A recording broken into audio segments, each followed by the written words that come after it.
बल्ले के निशान से मुताल्लिक बड़ा फैसला आ गया। तहरीक इंसाफ से बल्ले का निशान वापस लेने के खिलाफ दरख्वास्त नाकाबिले समाअत करार।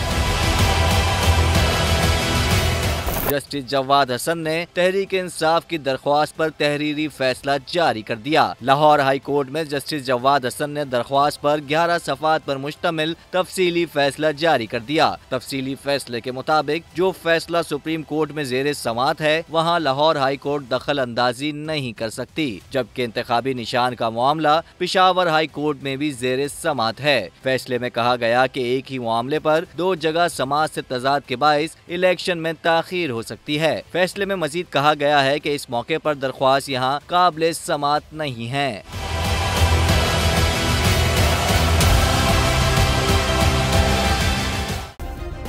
सब्सक्राइब करें और बेल दबाएं ताकि कोई खबर रह न जाए।